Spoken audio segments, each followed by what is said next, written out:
পাগলকে ডাক দিবে, পাগল এ বান্দা আমার, কেন দুনিয়াতে আমার দিন তুমি মানো নাই? পাগল ডাক দে বলবে, রাব্বি মস্তিষ্ক বিকৃতি করে রাখছিলা তুমি, যদি পাগল না হতাম ঠিকই আমি মসজিদে নামাজে যাইতাম। আল্লাহ এই জঙ্গলের অধিবাসীদেরকে বলবে, হে আমার বান্দারা, কেন দুনিয়ার মধ্যে আমার দিন তোমরা মানো নাই? বলে, রব্বুল আলামিন আমাদের কাছে দিনের দাওয়াত নিয়ে কেউ আসে নাই, জঙ্গলের অধিবাসী ছিলাম, দুনিয়া আখিরাত সম্পর্কে আমাদের তেমন কোনো জ্ঞান ছিল না। আল্লাহ যদি জ্ঞান থাকতো আমরাও তোমার দিন মেনে নিতাম।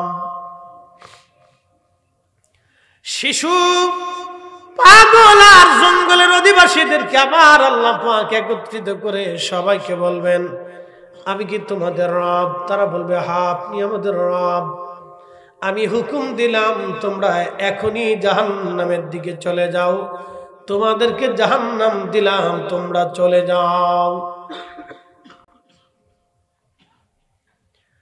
ঠিক ওই সময় এক দল দৌড় দিবে জাহান্নামের দিকে, দ্রুত গতিতে একদল দৌড়াইতে থাকবে, আর একদল তারা আল্লাহর সামনে দাঁড়ায় থাকবে। যারা দাঁড়ায় থাকবে তাদেরকে আল্লাহ জিজ্ঞেস করবে, হে আমার বান্দারা, কেন তোমরা দাঁড়ায় রইছো? আমি তো চলে যেতে বলেছি জাহান্নামে। ওরা বলবে, ইয়া রাব্বি জাহান্নাম বড় কঠিন জায়গা আল্লাহ, এর গর্জন তর্জনে কলিজা শুকায় গেছে, ভয় হয়। খোদা গো, জাহান্নাম বড় কঠিন জায়গা, ভয়ে আমরা দাঁড়াই রইছি, কি করে জাহান্নামে যাব? যারা জাহান্নামের দিকে যাচ্ছে আল্লাহ ডাক দিবে, এ বান্দা দাঁড়া, তোমরা দৌড়ে জাহান্নামের দিকে যাচ্ছ কারণ কি? বান্দারা ডাক দিয়ে বলবে, রাব্বি তুমি তো আমাদের রব, হুকুম দিয়েছ জাহান্নামে যাওয়ার জন্য, এই জন্য আমরা জাহান্নামের দিকে দৌড়াচ্ছি। আল্লাহ ডাক দিয়ে বলবে, তোমরা আসো, জাহান্নামে যেতে হবে না, হাসরের ময়দানে তোমাদের পরীক্ষা জামার হয়ে গেছে। আমাকে দেখার পরে, আমার হাসর দেখার পরেও আমার হুকুম তোমরা মেনে নিয়েছ, জাহান্নামের দিকে দৌড়াচ্ছ। আমি জানি তোমরা দুনিয়াতে আমার হুকুম মেনে নিতা, নামাজের হুকুম মানতা, হালালের হুকুম মানতা, রোজার হুকুম মানতা। বান্দারা রে যা যা, তোদেরকে জান্নাত দিয়ে দিলাম, আর তোরা দাঁড়াই রইছ, তোমরা দুনিয়াতে আমার হুকুম মানতা না, আমার দেখার পরেও তোমরা দাঁড়াই রইছ, না দেখাও তোমরা আমাকে মানতা না, তোমরা জাহান্নামে চলে যাও। আর যারা জাহান্নামের দিকে দৌড়াই যাচ্ছ তারা জান্নাতে চলে যাও। আল্লাহ হাসরের ময়দানে এইভাবে পরীক্ষা করবে এদেরকে। হাজিরিন, কোন পৃথিবীর কোন সৃষ্টির সাথে আল্লাহর প্রেম হয় নাই, আল্লাহর প্রেম হয়েছে মানুষের সাথে, জিনদের সাথে আল্লাহর প্রেম হয় নাই। যদি জিনদের সাথে প্রেম হতো তাহলে জিনদের মধ্যে হুজুর গাউসে পাক পাওয়া যাইত। কথা বুঝেন নাই মনে হয়? বুঝে যায়।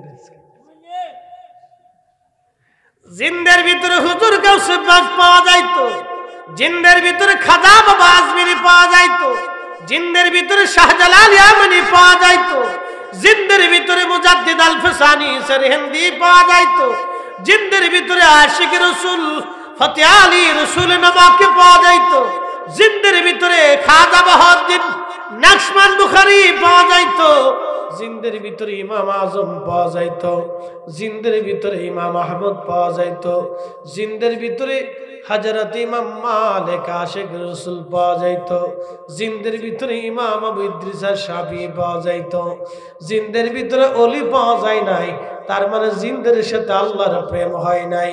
কথা কোন ঠিক কিনা?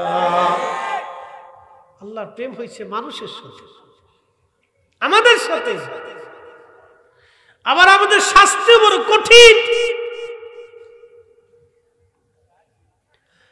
আল্লাহ বানাইলেন কত জাতি,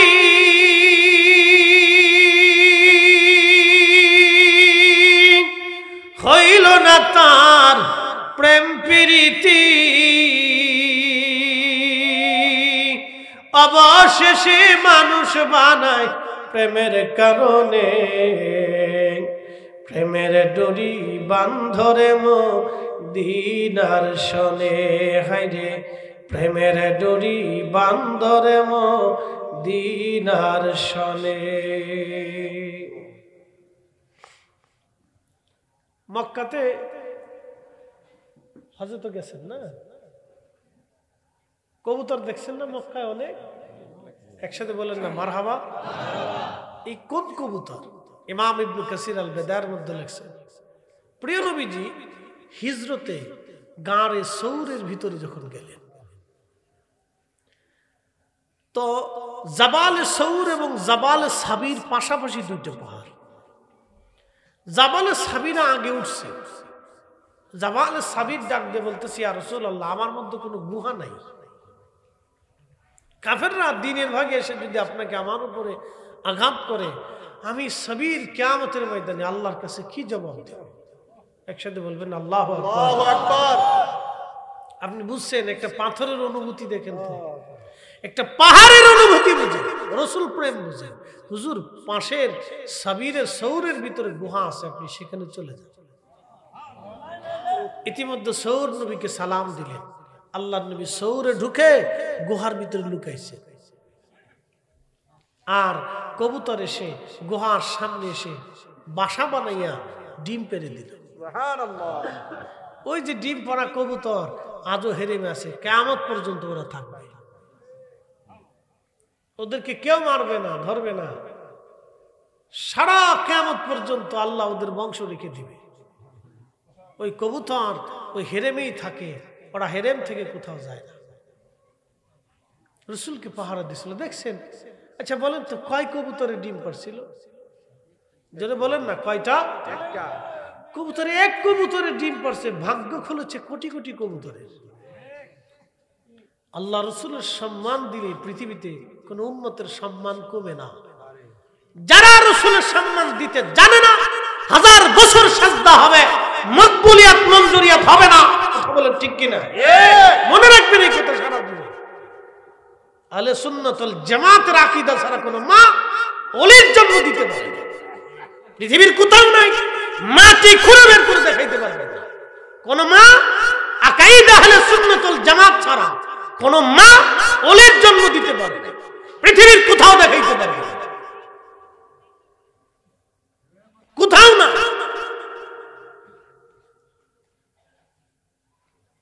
সেজদা হবে, নামাজ হবে, কিন্তু আল্লাহ মিলবে না, রাসূল পাবে না।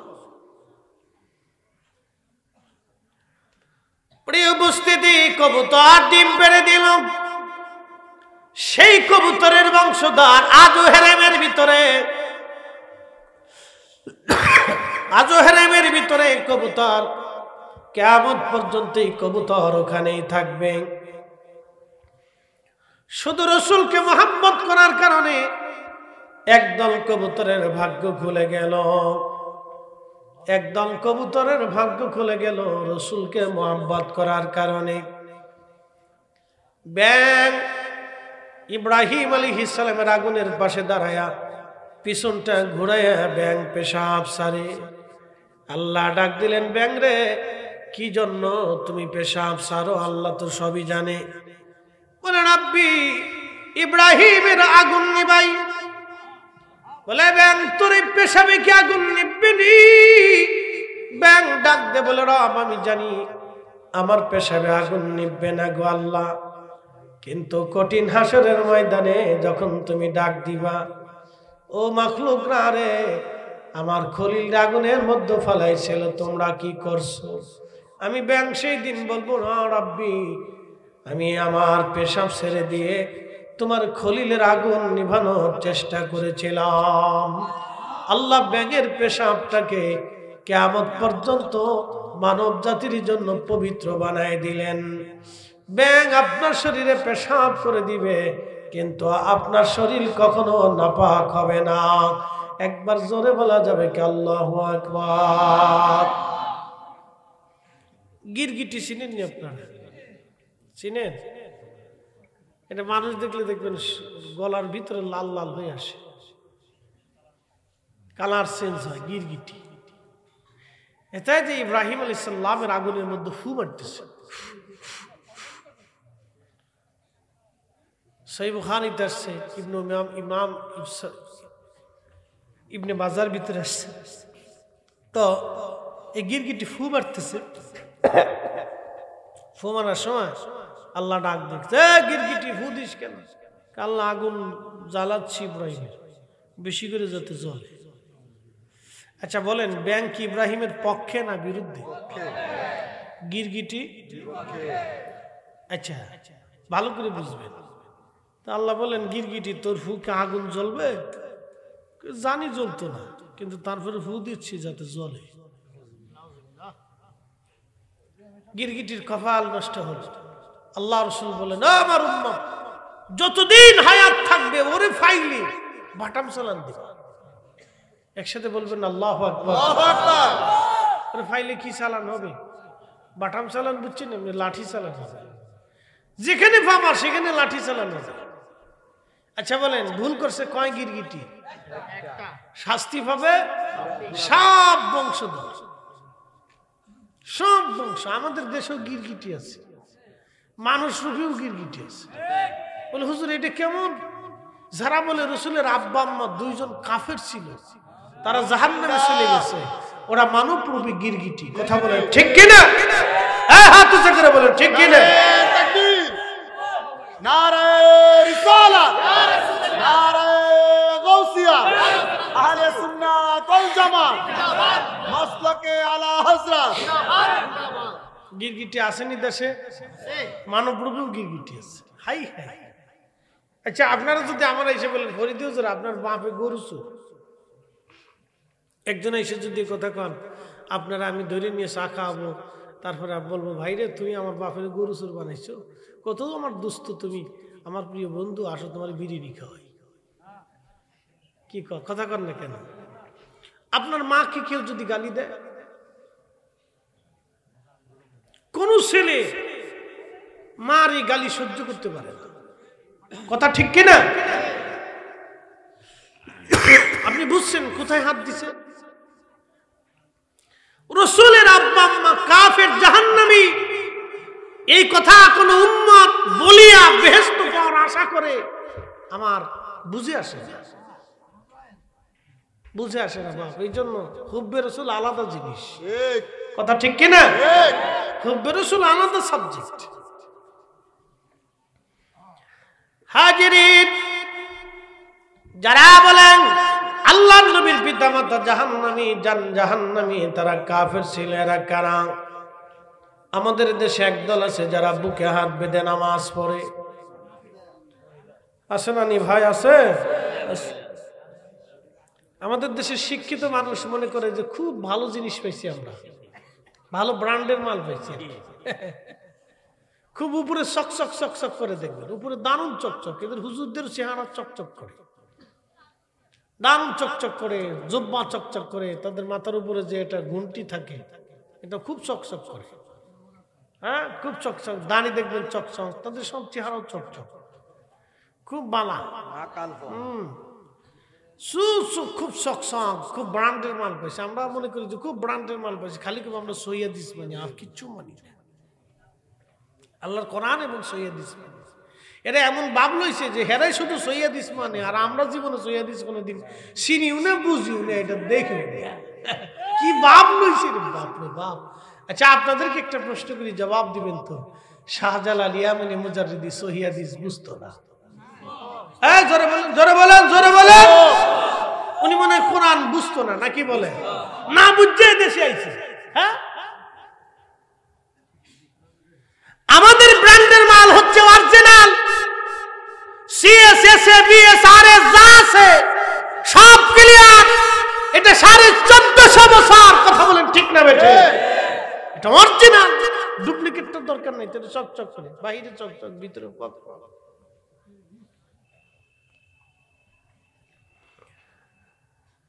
দুর্গারামপুরবাসী, বাঞ্চারামপুরবাসী মনোযোগ দিবেন।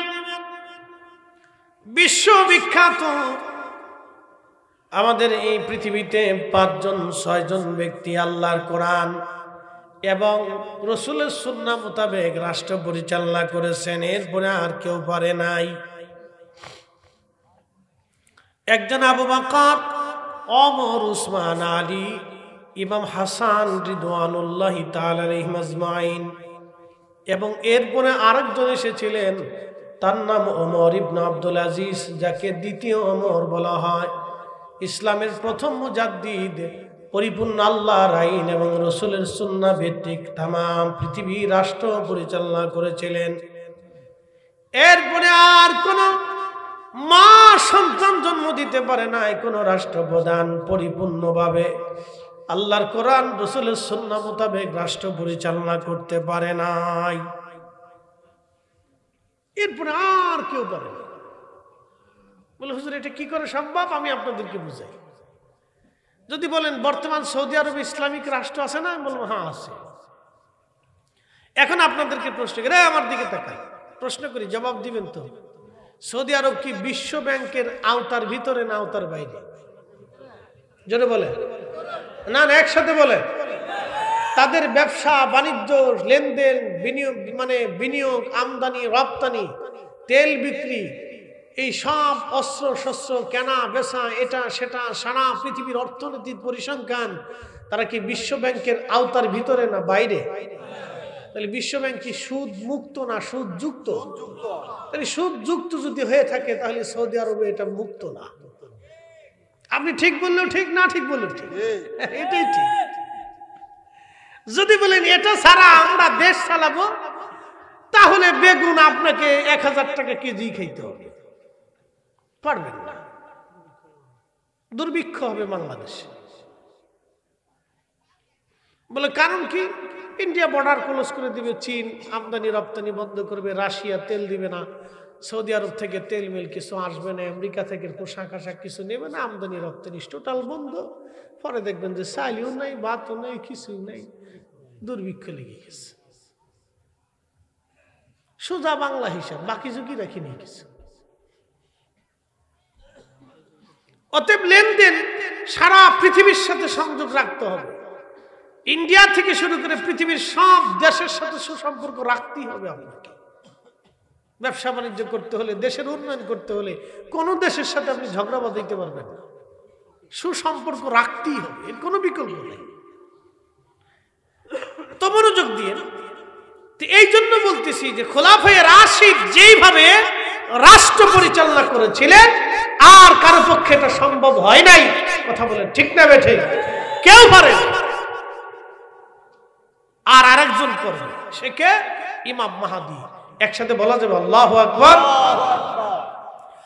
প্রিয় উপস্থিতি, খুব মনোযোগ দিবেন। আমাকে বলা হয়েছে হুজুর ইমাম হাসান হুসাইনের জীবনী নিয়ে কিছু কথা বলার জন্য, শুনে যাবেন। আজ প্রিয় নবীজি ইন্তেকাল করবেন ঠিক এমন সময় ফাতিমাতুজ জাহরা রাদিয়াল্লাহু আনহা বসে বসে কাঁদতেছিলেন। নবী ফাতিমাকে ডাক দিয়ে বললেন, কন্যা আমার, মেয়ে আমার, তুমি চোখের পানি মুছে দাও রে ফাতেমা। আমরা আহলে বায়াত, আল্লাহ আমাদেরকে কি পরিমাণে সম্মান দিছে জানো নি রে ফাতেমা?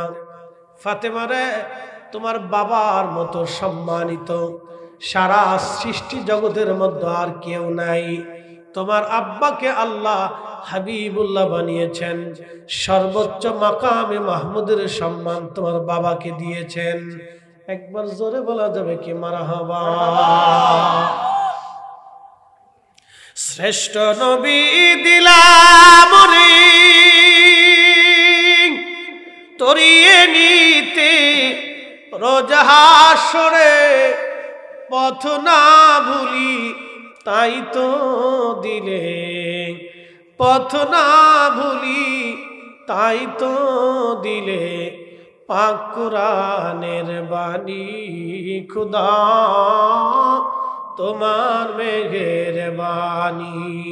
সুন্দর ফল, সুন্দর ফল, মিঠা নদীর পানি, খুদা তোমার মেঘের বাণী। মনোযোগ দিন। দুর্গাপুরবাসী, দুর্গারামপুরবাসী ফাতেমাতুজ জাহরাকে নবীজি বলতেছেন, ফাতেমা তুমি তোমার চোখের পানি মুছে দাও। ফাতেমা রে, আমাদের পরিবারকে আল্লাহ এত সম্মান দিয়েছেন, তোমার বাবার পরিবারের মতো এত দামি পরিবার পৃথিবীতে আর কারো পরিবার তুমি পাবা না। ফাতেমা, এই পরিবারের মতো এত সম্মানিত পরিবার আর হবে না, কোনদিন আর হয় নাই। ফাতেমা, আমাদের পরিবারকে আল্লাহ এত সম্মান দিয়েছে, আমার চাচাকে আমার আল্লাহ সাইয়্যিদুশ শুহাদা করেছে, সমস্ত শহীদদের সর্দার বানিয়েছে। আমার চাচা আমির হামজাকে আল্লাহ সাইয়্যিদুশ শুহাদা বানাইছে, সব শহীদদের সর্দার আমার আল্লাহ বানিয়েছে। ফাতেমা, আরে তোমার চোখের পানি তুমি মুছে দাও। ফাতেমা, আল্লাহ রাব্বুল আলামিন, আহা, আমার একটা চাচাতো ভাই আল্লাহ দুনিয়াতে দিয়েছে, তার নাম জাফর। মুতার প্রান্তরে আমার জাফর শহীদ হয়েছিল। আমার জাফর কালেমার পতাকা উড্ডীন রাখার জন্য আমার জাফর দুইটা হাত কাফেররা তার কেটে ফেলে দিয়েছিল। হাতের বদৌলতে আমার জাফরের দুইটা হাতের বদৌলতে আমার আল্লাহ আমার জাফরকে দুইটা পাখা বানিয়ে দিয়েছে। ওই পাখা দিয়ে উড়ে উড়ে আমার জাফর আল্লাহর জান্নাতের যেখানে খুশি সেখানে পাখা দিয়ে উড়ে উড়ে আমার জাফর উড়ে বেড়ায়। আল্লাহ, ফাতেমারে, আমার এই পরিবারের চাইতে এত বড় দামি পরিবার আল্লাহর কাউকে দেয় নাই। ফাতেমা, তুমি শুনে রাখো রে ফাতেমা, আল্লাহ তোমার একটা স্বামী দিয়েছে। ফাতেমা রে, তোমার স্বামী আমি নবী পছন্দ করি নাই, তোমার স্বামীর ব্যাপারে আমার আল্লাহ নিজে পছন্দ করেছে। তোমার বিয়েটা আমি নবী নিজে দেই নাই, এটা আল্লাহর পছন্দ অনুযায়ী হয়েছে। একবার জোরে বলা যাবে কি আল্লাহু আকবার? ফাতেমা, চোখের পানি মুছে দাও। আল্লাহ তোমাকে সাইয়্যিদাতুন নিসাই আহলিল জান্নাহ বানিয়েছে। সারা সৃষ্টি জগতের যত জান্নাতের রমণী কুল আছে সবার সন্তানিনী তোমাকে আল্লাহ বানাইছে রে ফাতেমা। চোখের পানি তুমি মুছে দাও রে ফাতেমা, কাঁদবে না। আল্লাহ তোমার দুইটা সন্তান দিয়েছে, একটা সন্তানের নাম হাসান আর একটা সন্তান হুসাইন। ফাতেমা রে, আল্লাহ তোমার দুইটা সন্তানকে এমন সন্তান বানাইছে কোন মায়ের গর্ভে আল্লাহ এই সন্তান দেয় নাই। আল হাসান ওয়াল হুসাইন সাইয়্যিদা শাবাবি আহলিল জান্নাহ, আমার হাসান আর হুসাইন দুইজন জান্নাতের যুবকদের সর্দার। একবার জোরে বলা যাবে কি মারহাবা? আল্লাহুম্মা সাল্লি আলা সাইয়্যিদিনা মাওলানা মুহাম্মদ ওয়া আলা আলি সাইয়্যিদিনা।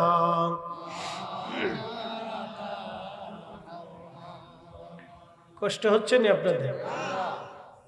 নবীজি বললেন, ফাতেমা চোখের পানি মুছে ফেলে দাও। তোমাকে আর একটা সুসংবাদ দিচ্ছি ফাতেমা রে, তোমার হাসান হুসাইনের নসলে, হাসান হুসাইনের নসলে রক্তে আল্লাহ কিয়ামতের আগে একটা সন্তান আবার দুনিয়াতে পাঠাবে। তার নাম হবে মুহাম্মদ, বাবার নাম হবে আব্দুল্লাহ, তার পরিচয় হবে ইমাম মাহাদি নামে। ও ফাতেমা, শুনে নাও, তুমি আজ আমি খোদার জমিনে যেইভাবে কালেমা প্রতিষ্ঠিত করেছি, যেইভাবে রাষ্ট্র পরিচালনা করেছি, আমার মাহাদি একই নিয়ম অনুযায়ী খোদার জমিনে খোদার দিন প্রতিষ্ঠিত করবে এবং ওইভাবেই রাষ্ট্র পরিচালনা করবে। একসাথে বলা যাবে কি আল্লাহু আকবার? বুঝতে কি কোনো অসুবিধা? খুব মনোযোগ দিয়ে হাবিব ডাক দিয়ে বলতেছে, ফাতিমা চোখের পানি মুছে ফেলা, তোমার হাসান আর হুসাইনের নসলে রক্ত দ্বারা অনুযায়ী মাহদী দুনিয়াতে আসবে। শুনে জানাস, ইমাম মাহদী আরবের মরুভূমির ভিতরে 40 বছর ধরে ছাগল, উট, দুম্বা, ভেড়া চড়াবেন। দুনিয়ার মানুষ তারে চিনতে পারবে না। সে যে ইমাম মাহদী, দুনিয়ার মানুষ তাকে চিনবে না। 40 বছর ধরে তিনি ভেড়া, উট, দুম্বা, ছাগল চড়াবে। দুনিয়ার কোন মক্তবে, কোন মাদ্রাসায়, কোন ইউনিভার্সিটি, কোন কলেজ, কোন বিদ্যালয়ে একটা অক্ষর ইমাম মাহদী কারো কাছ থেকে শিখবে না। আল্লাহ নবী বললেন, 40 বছর যেদিন পূর্ণতা পাবে, সূর্য ডুবে যাবে, রাত্রিবেলা ইমাম মাহদীর কলিজার ভিতরে, কালবের মধ্যে আমার আল্লাহ পৃথিবীর সব বিদ্যা ইমাম মাহদীর কালবের ভিতরে আল্লাহ দিয়ে দিবে। উলুমুল হাদিস, উলুমুল ফিকহ, উলুমুত তাফসীর, আল্লাহ যুদ্ধবিদ্যা, দার্শনিকতা, রাষ্ট্র পরিচালনা, সমস্ত বিদ্যা আল্লাহ ইমাম মাহদীর কালবের ভিতরে আল্লাহ দিয়ে দিবে। একটা কথা এখান থেকে বুঝে যাবেন, এক রাতে সব বিদ্যা আল্লাহ তাকে দিবে। যদি মাহদীকে এক রাতে সব বিদ্যা আল্লাহ দিয়ে দেন, তাহলে আপনারা বলেন তো আমার রসুলের বিদ্যা কেমন বিদ্যা ছিল, আমার নবীর এলেম কেমন এলেম ছিল। আজকে ওরা কারা যারা আমার রসুলের এলেম নিয়ে প্রশ্ন তুলে 1000 বছর ইবাদত হবে, জান্নাত হবে না? কথা বলেন ঠিক কিনা?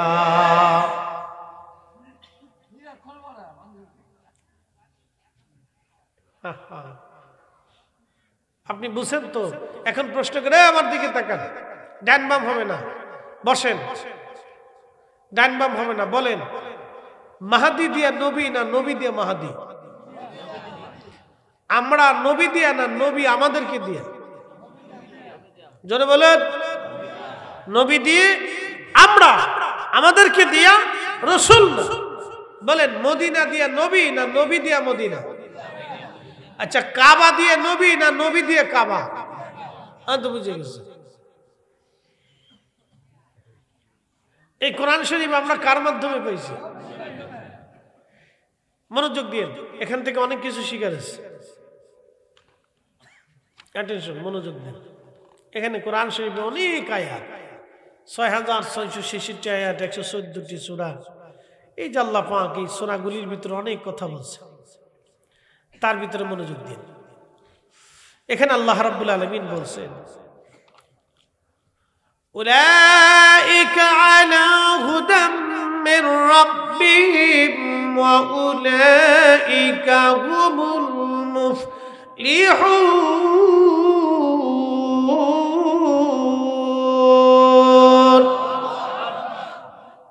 একটা লোক উঠবেন না, উঠলে আমি মামলা করব, আল্লাহর সারা দেওয়া যাবে না। মাহফিলে বইলে ফেসাবে ধরে, মুতে ধরে, গ্যাসে ধরে, নানান সমস্যা করে, আমি জানি। একটা লোক উঠবে না, উঠলে এক আঙ্গুল উঁচা করবে, তাহলে বুঝবো আপনার ফেসাবে ধরছে। আর যদি একসাথে দোনোটা নিম্ন চাপ আসে, তাহলে 2 আঙ্গুল উঁচা করবে, তাহলে বুঝবো যে নিম্ন চাপ 2টা এক লগে ধাক্কা দিচ্ছে। বুঝছেন? লাড়া সারা দেওয়া যাবে না। আমি বলছি, আগে বলছি সারা রাত্র করবো না, কারণ তাবারক না থাকলে পাবলিক লাস্টে চিন্তা করে যেহেতু প্রধান অতিথি নাই তো যাই গে। এটা আমাদের এক ধরনের চেতনা হয়ে গেছে। মোনাজাত পর্যন্ত থাকতে পারবো না, কথা বলেন না, মোনাজাত পর্যন্ত থাকতে পারবো না। একসাথে বলি না আল্লাহু আকবার। বসেন, আপনি যদি নাও থাকেন তাও মোনাজাত হবে। কিন্তু শোনেন, আপনার মা কবরে প্রতীক্ষায় বসে আছে, আপনার বাবা কবরে প্রতীক্ষায় বসে আছে, সন্তান বুঝে আমার জন্য দোয়া করবে। কিন্তু নাফরমান সন্তান দোয়া না করে চলে যায়। আর এক প্রকার নাফরমান আছে তো দোয়া মানেই না। কি কথা কর না কেন? এক প্রকার আছে দোয়া বাদই দিয়ে দিচ্ছে, ও মানেই না, ও বেনামাজি। শোনেন, বেনামাজি সে এই 10 বছর যদি নামাজ না পড়ে, তাহলে 11 বছরের মাথায় পড়ানোর সম্ভাবনা থাকে। বলে কারণ কি? ও বেনামাজি, পড়ে না, বিভিন্ন আলসেমির কারণে, শয়তানের কারণে, এটার কারণে, সেটার কারণে পড়ে না, বুঝাই সুঝাই ধরে পড়লে পড়ানো যায়। কিন্তু যে নামাজ মানেই না, তারা আপনি জোর করেও পড়াইতে পারবেন না। কি কথা ঠিক কিনা? যে দোয়া আলসেমির কারণে করে না তারে টুকটাক কম বেশি একটু করানো যাবে, আর যে দোয়া মানে না ও মরার আগ দিন পর্যন্ত দোয়া করে না।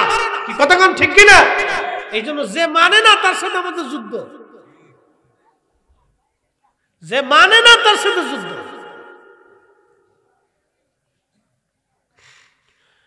উলাইকা আলা হুদাম মির রাব্বিহিম ওয়া উলাইকা হুমুল মুফলিহুন।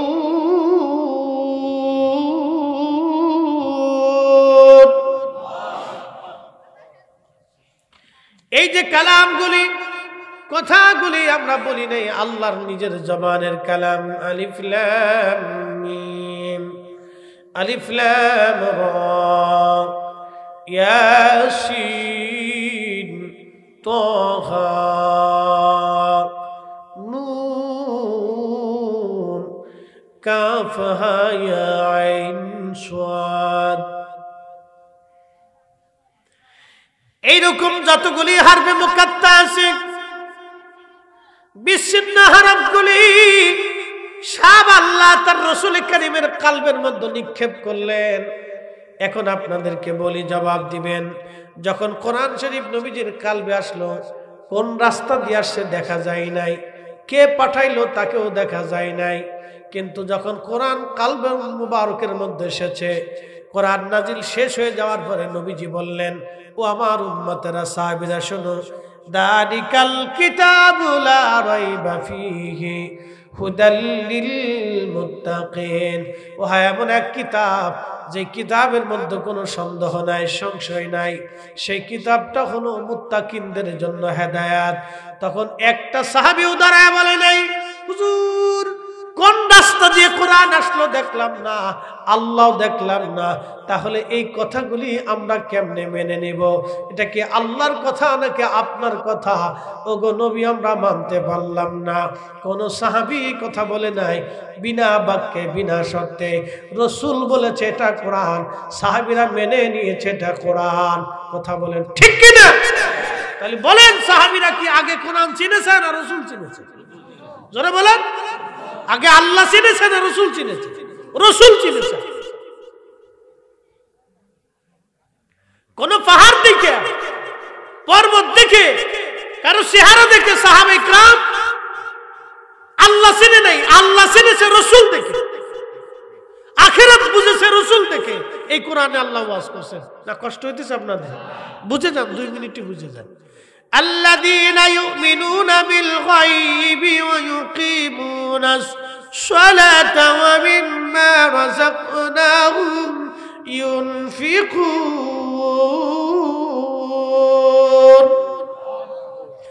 আল্লাহর কোরআনে আল্লাহ বলতেছেন, হুজুর তারা সফল কাম হবে, তারা কামিয়াব হবে কারা? সর্বপ্রথম ইউমিনুনা বিল গায়ব, গায়বের উপরে যারা ঈমান আনবে, যেটা পঞ্চ ইন্দ্রিয় দ্বারা দেখা যায় না, ধরা যায় না, ছোঁয়া যায় না। যেমন আগামীকাল কি হবে আমরা জানি না, কবরে কি হবে আমরা দেখি না, হাসরে কি হবে আমরা দেখি নাই, আল্লাহ আছে আমরা দেখি নাই, ফেরেশতা আছে দেখি নাই, কেরামান কাতিবিন আছে দেখি নাই, ফেরেশতা মুনকার নেকির কবরে আসবে দেখি নাই, আজরাইল আসছে দেখা যায় না, জিব্রাইল আসছে দেখা যায় না, কুরআন কোন রাস্তা দিয়ে আসলো দেখা গেল না। তখন আল্লাহর নবী সাহাবীরা একটা বাক্য বলে নাই, তারা বিনা বাক্যে আল্লাহর এই কথাগুলি রাসূলের জবান দিয়ে বিশ্বাস করে নিছে। তার মানে আগে তারা নবী মানছে। কথা কন না কেন?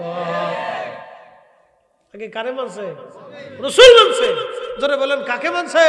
রাসূল মানছে। নবী দেখে আল্লাহ চিনে ফেলছে, আখিরাত বিশ্বাস করছে, যে কবরে সওয়াল জবাব হবে, রাসূল বলছে এটাই ঠিক, নবী বলছে এটাই ঠিক। তার মানে আল্লাহ রাসূলের প্রতি তাদের 100% পিওর বিশ্বাস। কি কথা কন না? রাসূল মানছে তারা। আপনাকে আরো বুঝাইতেছি, والذين يؤمنون بما أنزل إليك وما أنزل من قبلك।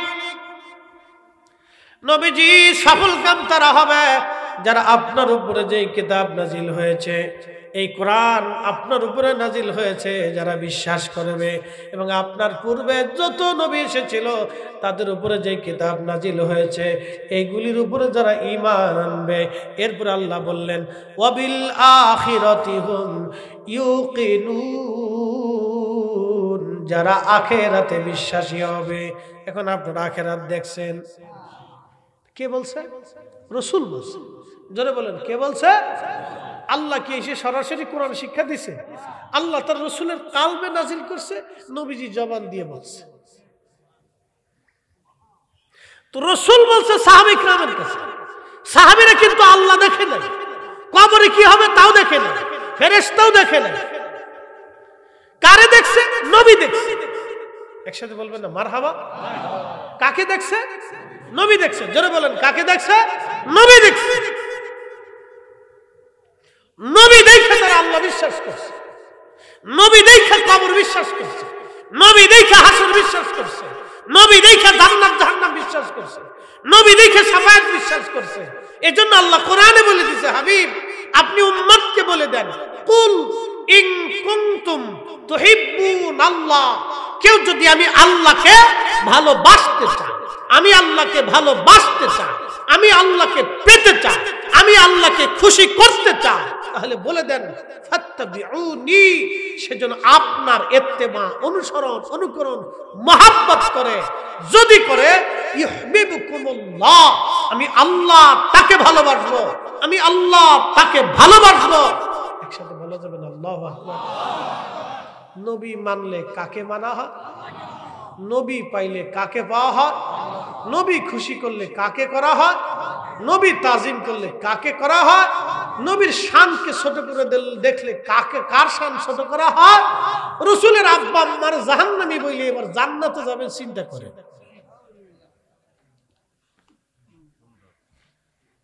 এর উপরে দলিল আমি আর দিতে পারবো না। ওয়াজ করলে কি লাভ, শুনলে কি লাভ? ওয়াজ করলে কি লাভ, শুনলে কি লাভ? লাভ হবে তার আমলে, আমলেও লাভ হবে না নবী প্রেম না থাকলে দিলে, ঠিক কিনা? নবী প্রেম থাকলে দিলে লাভ হবে কম আমলে। সুপারিশ করবেন নবী রোজ হাসরের ময়দানে, জ্ঞানী যারা বুঝে তারা শুধু ইশারায়, নাদানের বুঝাইতে পারে আছে কে কোথায়। জ্ঞানীর মতো জ্ঞানী হলে অল্প কথাই বুঝে, কসুর মতো কসু হলে অল্প জালে সিজে। কথা কোন ঠিক কিনা? বিশ্ববিখ্যাত বাদশা ওমর ইবনে আব্দুল আজিজের জমানাতে এক লোক গভর্নর, খলিফা তাকে ডাকলেন, তুমি আসো। খলিফার সামনে বসার পরে বললেন, গভর্নর, মুসলমানদের গুরুত্বপূর্ণ পদে একজন কাফেরকে তুমি কি করে দায়িত্ব দিতে পারো? অর্থাৎ তখন তো মুসলিমদের খেলাফত, ধরেন গোয়েন্দা ডিভিশনের প্রধান, একজন কাফেরকে যদি করা হয় তাহলে রাষ্ট্রের গুরুত্বপূর্ণ গোপন তথ্যগুলি কাফেরদের কাছে চলে যাবে। তখন রোমানদের সাথে যুদ্ধ চলতেছিল, পার্সিয়ানদের সাথে যুদ্ধ চলতেছিল। ওমর ইবনে আব্দুল আজিজ বললেন, তুমি কি করে একজন কাফেরকে দায়িত্ব দাও? তখন গভর্নর বলল, হ্যাঁ খলিফাতুল মুসলিমিন, আল্লাহ আপনাকে মাফ করে দিন, আপনি কি জানেন না রাসূলের আব্বা আম্মা কাফের ছিল? এ শোনেন, আমার দিকে তাকান, ভালো করে শুনেন। তখন ওমর ইবনে আব্দুল আজিজ রাদিয়াল্লাহু আনহু, যাকে মুসলমানদের দ্বিতীয় ওমর বলা হয়, ইসলামের প্রথম মুজাদ্দিদ, ইসলামের প্রথম মুজাদ্দিদ, কোন মা ওমর ইবনে আব্দুল আজিজ আর জন্ম দিতে পারবে না। তখন তিনি বলতেছিলেন, ঠিকই বলে, তোর জিভ কেটে ফেলতাম, তোর জিভ কেটে ফেলতাম, তোর হাত কেটে ফেলতাম, তোর পা কেটে ফেলতাম। তুই রাসূলের আব্বা আম্মাকে কাফের বলতেছিস? তার অনুভূতি দেখছে, ঈমান দেখছে। তোর জিভ কেটে ফেলতাম, তোর হাত কেটে ফেলতাম, তোর পা কেটে ফেলতাম, তুই রাসূলের আব্বা আম্মাকে কাফের বলতেছিস? দোহানো করব, মুসলমানদের গুরুত্বপূর্ণ গভর্নরি পদে তোকে রাখাই যাবে। একসাথে বলবেন আল্লাহু আকবার। না না, হয় না, আরেকটু জোরে বলেন, আরো জোরে, আরো জোরে, জোরে জোরে। হাত উঁচা করে বলেন আমরা মুসলমান, রাসূলের আশিক, নবীর উম্মত। জীবন চলে গেল এই বদ আকীদা আমাদের দেহের ভিতরে প্রবেশ করতে পারবে না। কথা বলেন ঠিক না বেঠিক? আচ্ছা, হিন্দুরা মানুষ না? জোরে বলেন। খ্রিস্টানরা মানুষ না? ইহুদিরা মানুষ না? বৌদ্ধরা মানুষ না? তো তাদের সাথে আমাদের তফাৎ কোনটা? তাদের সাথে তফাৎ হলো বিশ্বাস নিয়ে। কথা ঠিক কিনা? হিন্দু যারা আছে সনাতন ধর্মের, তাদের বিশ্বাস হলো এই মাছের দেবতা আছে, গাছের দেবতা আছে, আধারের দেবতা আছে, আলোর দেবতা আছে, তারপরে খাবারের দেবতা আছে, বিদ্যার দেবতা আছে। এই জন্য তারা সরস্বতীর পূজা করে, গণেশের পূজা করে, তারপরে কালীর পূজা করে, মা দুর্গার পূজা করে, এরপরে শিবের পূজা করে, আরো বিভিন্ন প্রতিমা, বিভিন্ন ভগবানের নামে তারা বানিয়ে পূজা করতেছে। এটা তাদের ধর্মের বিশ্বাস। কিন্তু এই বিশ্বাস কি আমাদের আছে? তারা মানুষ, তারা ব্যবসা করে, তারা খায়, তাদের বাচ্চা কাচ্চা হয়, তারা মানুষ, লেখাপড়া করে, একই স্কুলে, একই বিদ্যালয়ে, একই বাজারে আমরা একসাথে ব্যবসা করতেছি। কথা বলে ঠিক কিনা? একই খাবার তারা খায়, আমরা যেই খাই হেরাও সেই খায়, আমরা যে বেগুন ভর্তা এও বেগুন ভর্তা, আমরা যে আলু ভর্তা সে আলু ভর্তা। তো তার সাথে আমাদের ডিফারেন্স হচ্ছে বিশ্বাসগত। খ্রিস্টানদের সাথে আমাদের একই ব্যবসা বাণিজ্য, লেনদেন, উঠা বসা, চলাফেরা, বাণিজ্য, লেনদেন, আমদানি রপ্তানি সব ঠিক আছে, কিন্তু পার্থক্য হচ্ছে শুধু বিশ্বাসগত। বলে কি, গড আছে, গডের বউ আছে এবং বাচ্চা আছে। তাদের বিশ্বাস আল্লাহ ঠিক আছে, কিন্তু আল্লাহর বউ আছে, আল্লাহর হুলাবাগ্য আছে। আমরা মুসলমানদের বিশ্বাস আল্লাহর কোন স্ত্রী পুত্র পরিজন কিচ্ছু নাই, আল্লাহ এক। জোরে বলেন আল্লাহ কয়জন? একসাথে বলেন কয়জন? কুল হু আল্লাহু আহাদ আল্লাহুস সামাদ। আল্লাহ কারো মুখাপেক্ষ না, আল্লাহ এক। এই জন্য লা মাযহাবীদের সাথে আমাদের তফাৎ হচ্ছে, নাজদীদের সাথে আমাদের তফাৎ হচ্ছে বিশ্বাসগত, আকীদাগত। কথা বলেন ঠিক কিনা? অনেক বড় তফাৎ। তারা কোথায় হাত দিছে দেখছেন? আল্লাহ রসুলের কলিজার ভিতরে হাত দিছে, রসুলের মহান ইজ্জতের চাদরে, পাগড়িতে হাত দিছে। আচ্ছা, আমি রাস্তা দিয়ে যাওয়ার সময় আপনারা যদি পাগড়ি টেনে ফেলে দেন, আমি রাস্তা দিয়ে যাচ্ছি, তো আপনারা পিছন দিক থেকে বাসায় যে যায় হুজুরের পাগড়িটা টাইনে ধরে ফেলে দিচ্ছে, তাহলে আমার কি সম্মান করলেন না অপমান করলেন?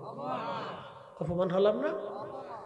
তো আল্লাহ রসুলের ইজ্জতের চাদর টেনে টেনে আপনি আল্লাহকে খুশি করতে চান নাকি? এত বলদ মুসলমান কি করে হয়? এই পুরা কোরআনটা আমরা যার কালবের মাধ্যমে পাইছি। আল্লাহু আকবার। প্রত্যেকটা সাহাবী রাসূল দেখে আল্লাহ চিনেছে। কি কথা কন না কেন? রাসূল দেখে আল্লাহ চিনেছে। আচ্ছা বলেন, এখন আসেন, ইয়াজিদের সাথে আমাদের দ্বন্দ্ব কোথায়?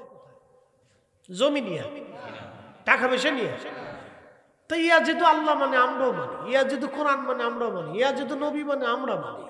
কিন্তু ইয়াজিদের সাথে আমাদের তফাৎ হচ্ছে ইমাম হুসাইনকে মোহাব্বত নিয়ে। কথা বলেন ঠিক কিনা? ইয়াজিদের সাথে আমাদের তফাৎ ইমাম হুসাইনের মোহাব্বত নিয়ে। আমরা শুধু আল্লাহর রাসূলকে মোহাব্বত করি না, তার প্রত্যেকটা অঙ্গ প্রত্যঙ্গ এবং কি নবীজির চুল মোবারক, দাড়ি মোবারক, নখ মোবারক, চাদর মোবারক, এমনকি আল্লাহর হাবিবের পবিত্র পাগড়ি মোবারকের একটা সুতা মোবারককে আমরা সম্মান করি। কথা বলেন ঠিক কিনা?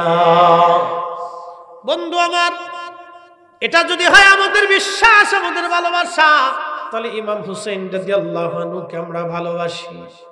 বাবাজি, ইমাম হুসাইনকে মোহাব্বতকে কেন্দ্র করে ইয়াজিদের সাথে আমাদের দ্বন্দ্ব হলো। পুরা পৃথিবীর সব আলেমরা ইয়াজিদকে লানত দিল, লানাতুল্লাহি আলাইহি, তার উপরে আল্লাহর পক্ষ থেকে লানত আসবে। কিন্তু আমাদের অপোজিট একদল মুসলমান, তারাও কোরআন পড়ে, হাদিস পড়ে এবং বিদ্যা শিখে, তারা বলতেছে ইয়াজিদু রহমাতুল্লাহি আলাইহি। জোরে বলা যাবে কি নাউজুবিল্লাহ? এখানেই ইমানের ব্যাপার, এখানেই মহব্বতের ব্যাপার। কেউ যদি রসুল ভালোবাসে, সে হুসাইনকে ভালোবাসবে। কেউ যদি বলে আমি আল্লাহ মানি, তাহলে হুসাইনকে মানতে হবে। ইয়াজিদের সাথে আমাদের দ্বন্দ্ব হলো একখানে, সেখানটা সে ইমাম হুসাইনকে দুশ্মনী করলো, কষ্ট দিল, হত্যা করলো, শহীদ করলো, তার পরিবারকে লাঞ্ছনা করলো, বঞ্চিত করলো। কিন্তু এই কথা শোনার পরে আমাদের অন্তরে বারবার ব্যথা করতে লাগলো। আল্লাহর কোরআন, যাদের সম্পর্কে কোরআন আমার আল্লাহ বলে দিলেন, ইন্নামা ইউরিদুল্লাহু লিউযহিবা আনকুমুর রিজসা আহলাল বাইতি ওয়া ইউতাহহিরুকুম তাতহীরা।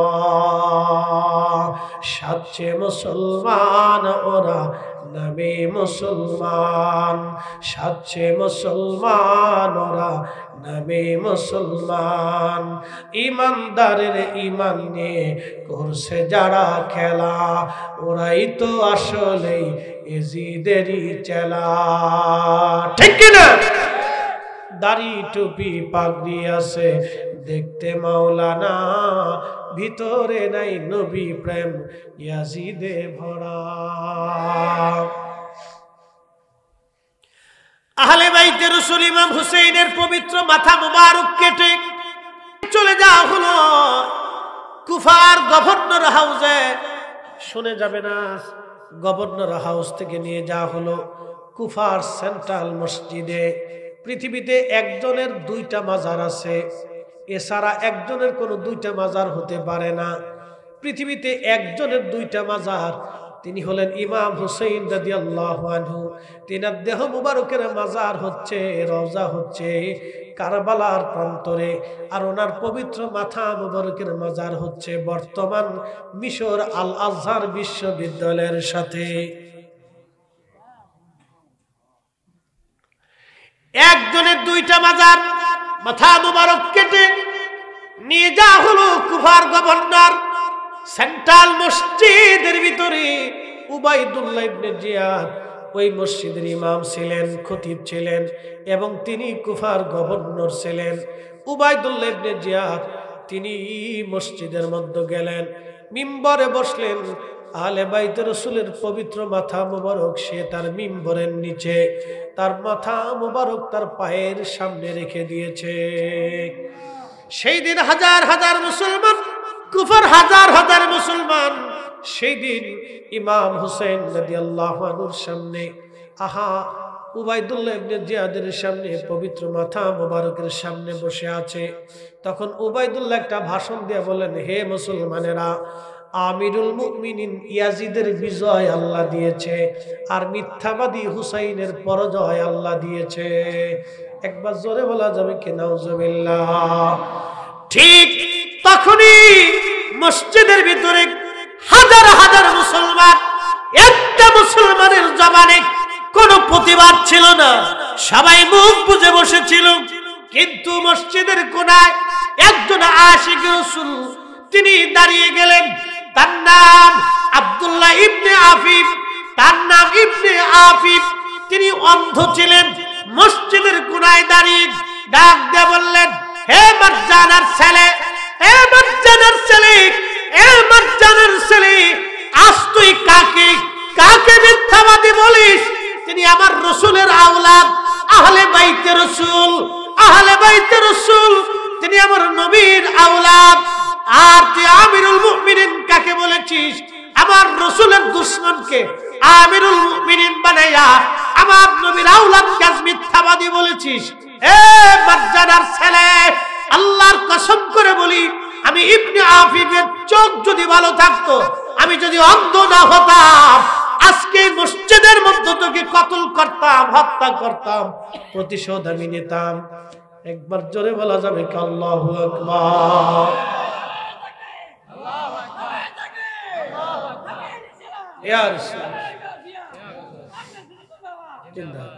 কষ্ট হচ্ছে আপনাদের, বুঝতে অসুবিধা? বলেন তো মুসলমান কয়জন এই মসজিদে? একসাথে বলেন। না না হয় না, জোরে বলেন, জোরে বুঝে যান। কয়জন? কে বাকিরা কালমা পড়ছিল না? বাকিরা নামাজে ছিল না? বাকিরা কোরআন শরীফ পড়ছিল না? বাকিরা হজ যাকাত এই নামাজ রোজা জিকির ফিকির করছিল না? তাহলে একজন কেন বলতেছে? আপনাকে বুঝে যেতে হবে। আপনার দিল সাক্ষী দিচ্ছে মুসলমান ছিল একজন, আপনার দিল অটোমেটিক সাক্ষী দিচ্ছে ওখানে একজন ছিল। এই সাক্ষীটাই হচ্ছে হুব্বে রাসূল, ইমাম হুসাইনের মহব্বত। কথা বলেন ঠিক কিনা? এই সাক্ষীটাই ওনাদের মহব্বত। আপনার দিল সাক্ষী দিচ্ছে যখন মুসলমান একজন, যারা বলেন ইমানদার একজন। আহা, সেই দিন আহলে বাইত রাসূলের পক্ষে কথা বলার জন্য ওনাকে মসজিদ থেকে বের করে এনে ওনাকে জবাই করা হয়েছিল। ইমাম জীবন দিয়েছিলেন কিন্তু ইমান দেন না। আমার পীর মুর্শিদ একটা কথা বলতেন, যার কারণে গত সৃজন রে দেখো, চন্দ্র সূর্য তারা শূন্য ভরে, আসে অচল নিশ চলে ধরা ধরে, নবী পদবিনে ভাব সবই মিশে।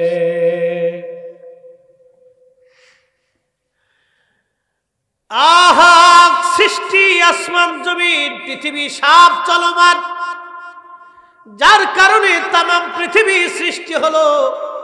শোনো, তার কদম ব্যতীত সব মিথ্যা হবে, জীবন মিথ্যা হবে, জিন্দিগি মিথ্যা হবে, জীবন জিন্দিগি মিথ্যা হবে। আজ অথবা কাল আমরা সবাই আল্লাহর দরবারে চলে যাব। ওয়া ইন্না ইলাইহি রাজিউন, আমরা সবাই ফিরে চলে যাব আল্লাহর কাছে। ইবনে আফিফ আল্লাহর কাছে চলে গেল, কিন্তু তিনি হুব্বে রাসূল নিয়ে কবরে চলে গেল, হুব্বে রাসূল নিয়ে কবরে চলে গেল। হযরত ইমাম হুসাইনের পবিত্র মস্তক কুফার সেন্ট্রাল হাউসে নিয়ে যাওয়া হলো। উবাইদুল্লাহ ইবনে জিয়াদ একটা লাঠি দিয়ে মাথার মধ্যে বাড়ি মারতেছিল, মুখের মধ্যে টুকা মারতেছিল, চোখের মধ্যে আঘাত করতেছিল, আর বলতেছিল, হুসাইন বুঝতে পারলি ইয়াজিদের সঙ্গে যুদ্ধ করার ফলাফল কি হয়? হুসাইন বুঝতেই তো পারলা। এখন ওই মজলিসের ভিতরে হাজার হাজার মুসলমান সবাই সরকারি সুবিধা নেওয়ার জন্য আসছে, কিন্তু নবীর একজন সাহাবী ছিলেন, তার নাম যায়েদ ইবনে আরকাম রাদিয়াল্লাহু আনহু। তিনি যুবক কালে আল্লাহ নবীর দরবারে দীর্ঘদিন কাটিয়েছিলেন। যখন ইমাম হাসান হুসেইন দেখতে ছোট, খেলাধুলা করতেন, কোলে পিঠে করে নবী নিয়ে ঘুরে বেড়াইতেন, তখন যায়েদ ইবনে আরকাম যুবক ছিলেন। ইমাম হুসেইন যখন বয়স হয়ে গেল, তারা যখন শহীদ হলেন, তখন যায়েদ ইবনে আরকাম বৃদ্ধ হয়ে গেছেন। লাঠির উপরে ভর দিয়ে, বৃদ্ধতার কারণে লাঠির উপরে ভর দিয়ে ধীরে ধীরে এক নজর ইমাম হুসাইনকে দেখার জন্য আসছে। উনি ছোটকালে দেখেছিলেন রাসূল কোলে নিয়ে পিঠে নিয়ে মদিনার অলিগলি দিয়ে আল্লাহর নবী হুসাইনকে নিয়ে ঘুরে বেড়াইতেন। যায়েদ ইবনে আরকাম লাঠির উপরে ভর দিয়ে আসছে। আসার পরে দেখে উবাইদুল্লাহ ইবনে জিয়াদ অপমান করতেছে। তখন যায়েদ ইবনে আরকাম চোখের পানি ছেড়ে দিয়ে গর্জন ছেড়ে বলেন, হে উবাইদুল্লাহ ইবনে জিয়াদ, তোমার লাঠি তুমি সরাও, আমি রাসূলের সাহাবী, আমি যায়েদ ইবনে আরকাম বলতেছি, আমি নবীর সাহাবী যায়েদ ইবনে আরকাম বলতেছি। হে উবাইদুল্লাহ, তোমার লাঠি সরাও, তুমি কোথায় লাঠির আঘাত করো জানো না? আমি রাসূলের সাহাবী যায়েদ ইবনে আরকাম বলতেছি। আমি বহুবার দেখেছি ওই মুখের মধ্যে আমার রাসূল চুমা লাগাইতো, আমি বহুবার দেখেছি ওই মাথা কোলের মধ্যে নিয়ে নবী ঘুরে বেড়াইতো, আমি বহুবার দেখেছি ওই কপালে রাসূল চুমা লাগাইতো। আমি যায়েদ ইবনে আরকাম দেখেছি যারা কান্না করলে রাসূল সহ্য করতে পারত না। উবাইদুল্লাহ, তোমার লাঠি সরাও, হত্যা করেছো, দেহ থেকে মাথা আলাদা করেছো, আবার এই মজলিসে অপমান করতেছো, তারপরেও কি তোমার অন্তরের স্বাদ মিটে নাই? তখন উবাইদুল্লাহ ডাক দিছে, নবীর বৃদ্ধ সাহাবী, মজলিস থেকে তাড়াতাড়ি বের হয়ে যা, না হলে তোকেও হত্যা করে ফেলবো।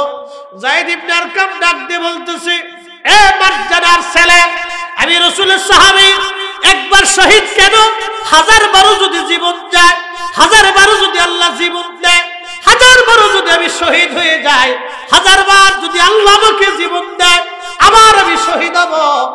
তারপরেও আমি শাহাদাতকে বরণ করে নেব। একবার জোরে বলা যাবে কি আল্লাহু আকবার, আল্লাহু আকবার। ইয়া রাসূল, ইয়া রাসূল, হে রাসূল তোমায় ভালোবাসি, অন্তরে শুধু মুখে নয়, জান্নাতের আশায় নয় হে রাসূল, জাহান্নাম কেউ ডরি না। তোমায় পাওয়ার আশায় মন ছুটে যায় মদিনায়, তোমায় পাওয়ার আশায় মন ছুটে যায় মদিনায়, এ আশিক দিদার দাও না, আর দূরে থাকিও না, এ আশিক দিদার দাও না, আর দূরে থাকিও না। হে রাসূল তোমায় ভালোবাসি, অন্তরে শুধু মুখে নয়, জান্নাতের আশায় নয় হে রাসূল, জাহান্নাম কেউ ডরি না। আল্লাহুম্মা সাল্লি আলা মাওলানা মুহাম্মদ ওয়া আলা আলি সাইয়্যিদিনা।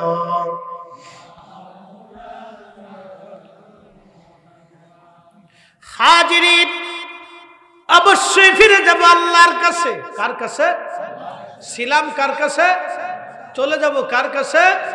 আল্লাহর কাছে ফিরে চলে যাব।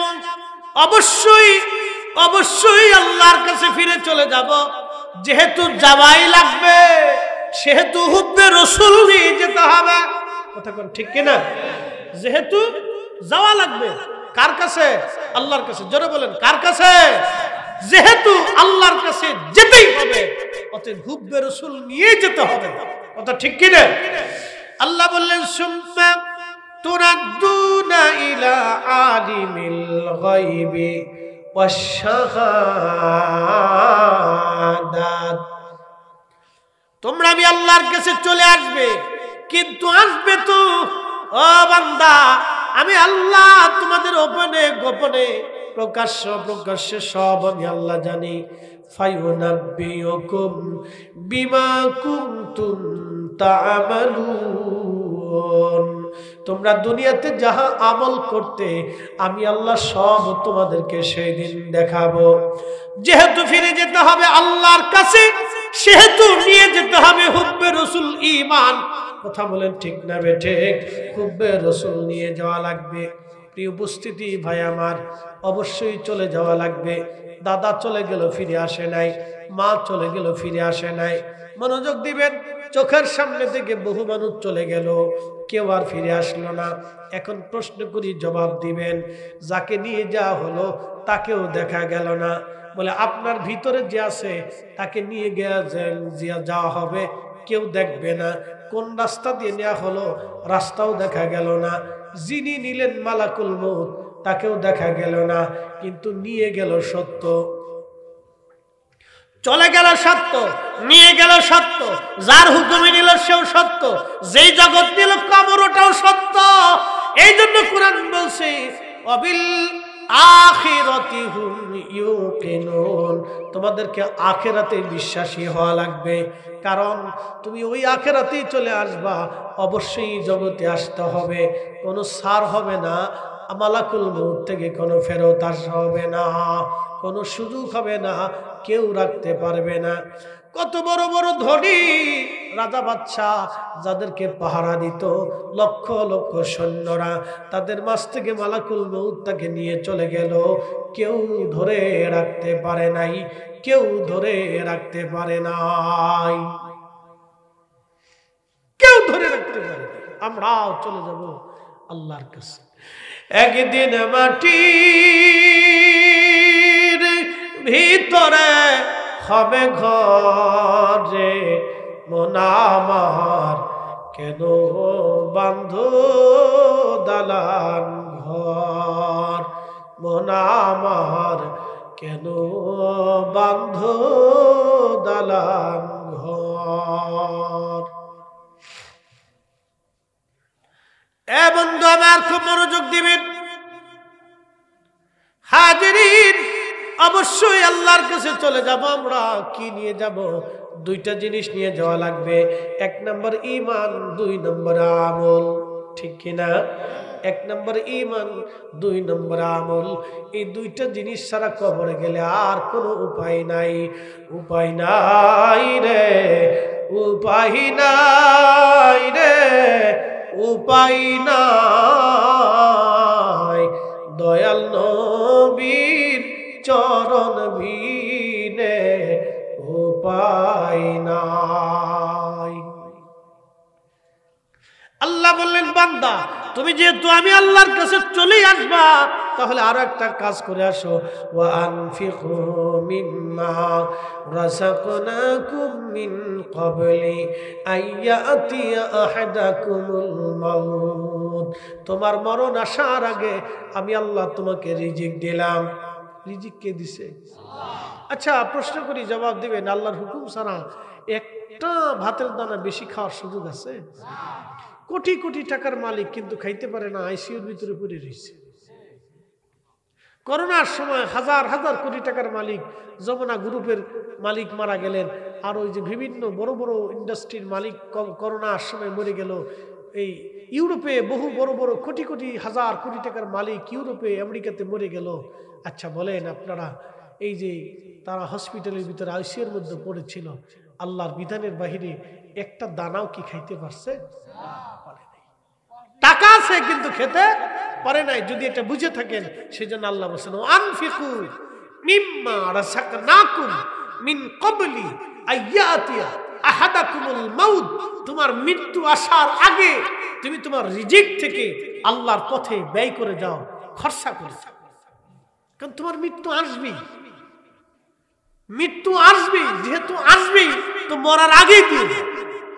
আর যদি না দাও, তাও কি শাস্তি হবে? আল্লাহ বলতেছেন, কিয়ামতের ময়দানে কিছু মানুষ তার গোশত চামড়াগুলি কামড়িয়ে কামড়িয়ে টেনে টেনে ছিঁড়ে ফেলবে, টেনে টেনে ছিঁড়ে ফেলবে, আর বলবে, ফায়াকুল রাব্বি, হে আমাদের রব, লাউলা আখারতানি ইলা আজালিন করিব, আমাদেরকে আবার দুনিয়াতে পাঠায় দেন। আমাদের হাসর আর সহ্য হইতেছে না আল্লাহ, এই শাস্তি আর সহ্য হইতেছে না আল্লাহ। দুনিয়াতে 1 ইঞ্চি জায়গাও যদি আপনি কারো অন্যায় ভাবে নিয়ে যান, কিয়ামতের ময়দানে আপনার গলার মধ্যে ওই ইঞ্চি মাটি সহ যত হাত মাটি আপনি নেবেন, একবারে সপ্ত তবুক পর্যন্ত নিচে পর্যন্ত নিয়ে সমদীয় মাটিগুলি আপনার গলার মধ্যে ঝুলাই দেওয়া হবে। আর আপনি হাসরের ময়দান ভরে ভরে এই মাটি নিয়ে ঘুরতে থাকবেন। একসাথে বলবেন আল্লাহ, জোরে বলেন আল্লাহ। বিশ্বাস হয় আপনাদের? এই কথাগুলি বিশ্বাস হয়? কে বলেছে? আল্লাহ রাসূল বলেছে। জীবনে কোনদিন একটা মিথ্যাও তিনি বলেন নাই। তিনি বলে গেছেন, দুনিয়াতে যারা মানুষের হক নষ্ট করে, সম্পদ নষ্ট করে, তাদের যে কি করুণ পরিণতি হবে আমি জানি না। খুব ভয়াবহ হবে। গোশতগুলি কামড়ায় টেনে ছিঁড়ে ফেলবে, আর বলবে, ইয়া রাব্বি, আমাদেরকে আবার দুনিয়াতে পাঠান, ফাআসাদদাকা, বেশি বেশি করে দান করব, ওয়া আকুম মিনাস সালিহিন, আর নেককারদের অন্তর্ভুক্ত হয়ে যাব। আল্লাহ সেই দিন ডাক দিয়ে বলবে, আর সুযোগ নাই। জিন্দেগি তোর যাইরে ফাঁকি দিয়া রে সোনার জিন্দেগি তোর যায় ফাঁকি দিয়া। ও আদাম রে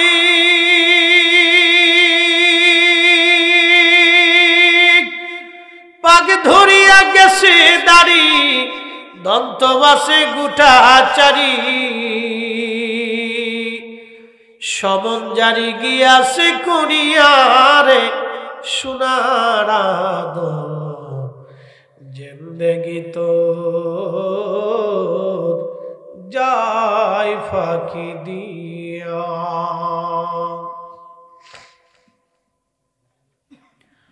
ওয়াজ আমার শেষ, দুয়ার দিকে চলে যাব। জীবন এইভাবে ফাঁকি দিয়ে চলে গেল।